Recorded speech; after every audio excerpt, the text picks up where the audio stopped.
praktik pedagogis merujuk pada strategi mengajar yang dipilih guru untuk mencapai tujuan belajar dalam mencapai dimensi profil lulusan. Untuk mewujudkan pembelajaran mendalam, guru berfokus pada pengalaman belajar peserta didik yang otentik, mengutamakan praktik nyata, mendorong keterampilan berpikir tingkat tinggi dan kolaborasi. Intinya, silakan saja guru menggunakan berbagai macam model atau metode strategi, namun yang terpenting terdapat pengalaman belajar memahami, mengaplikasi, dan merefleksi. Strategi yang dapat digunakan. Pertama, pembelajaran berbasis inquiry. Pembelajaran berbasis penyelidikan melibatkan proses penelitian dan eksperimen dengan pertanyaan dan masalah yang kompleks. Pembelajaran berbasis penyelidikan disusun berdasarkan fase-fase yang mirip dengan metode ilmiah, di mana siswa mengembangkan pertanyaan, bereksperimen, dan mengevaluasi. Salah satu contohnya adalah model inquiry 5I. Kedua, pembelajaran berbasis proyek. Pembelajaran berbasis proyek melibatkan minat, pilihan, dan otonomi siswa untuk menciptakan pengalaman yang berpusat pada siswa. Pembelajaran berbasis proyek dapat diselesaikan secara individu atau kolaboratif. Jika pembelajaran berbasis proyek diselesaikan secara kolaboratif, maka sekelompok siswa bekerja sama untuk menunjukkan penerapan pengetahuan dan pengalaman kolektif mereka. Ketiga, pembelajaran berbasis masalah. Pembelajaran berbasis masalah melibatkan dilema atau masalah yang perlu dipecahkan. Pengalaman pembelajaran berbasis masalah disusun berdasarkan proses penelitian dan penemuan solusi. Keempat, pembelajaran kolaboratif. Pembelajaran kolaboratif adalah istilah umum yang digunakan untuk merujuk pada berbagai pendekatan pendidikan yang melibatkan upaya intelektual bersama oleh siswa dan guru secara bersama-sama. Biasanya, upaya intelektual bersama ini melibatkan siswa yang bekerja sama dalam kelompok yang terdiri dari 2 orang atau lebih, saling mencari pemahaman, solusi, atau makna. Kelima, pembelajaran berbasis pemikiran design thinking.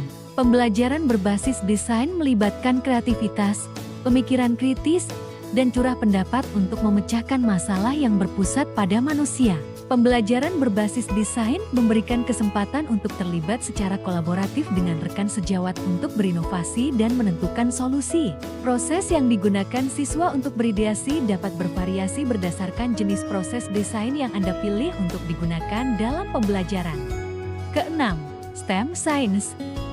Teknologi, Engineering, Matematik. STEM merupakan akronim dari Science, Teknologi, Engineering, Rekayasa, dan Matematika, dan merupakan pendekatan pembelajaran yang mengintegrasikan 4 mata pelajaran, yaitu Sains, Teknologi, Engineering, Rekayasa, dan Matematika. Keempat bidang ini dapat membuat pengetahuan menjadi lebih bermakna dan lengkap jika diintegrasikan ke dalam proses pembelajaran. Ketujuh, SAT Science, Environment, Technology, and the Society. Pendekatan SATS adalah akronim dari sains, lingkungan, teknologi, dan masyarakat dalam pendidikan di Indonesia lebih dikenal sebagai model sains, lingkungan, teknologi, dan masyarakat saling temas. Dasar pendekatan ini adalah siswa akan memiliki kemampuan memandang suatu materi dengan cara mengintegrasikan terhadap keempat unsur, sehingga dapat diperoleh pemahaman yang lebih mendalam tentang materi sains.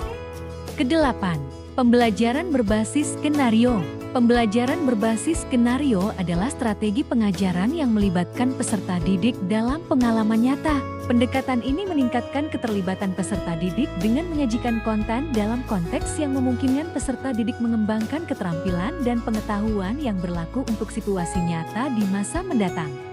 Kesembilan, pembelajaran berdiferensiasi. Pembelajaran diferensiasi adalah pembelajaran yang melibatkan penyesuaian pembelajaran dengan kebutuhan individu siswa. Diferensiasi ini juga dapat dipilih sendiri oleh siswa dengan menyelaraskan topik tugas dengan minat siswa. Filosofi pembelajarannya yang mempertimbangkan kebutuhan semua siswa. Artinya, bahan ajar, tugas, dan asesmen mempertimbangkan gaya belajar yang beragam, jenis kecerdasan berbeda, serta faktor lain seperti minat pribadi.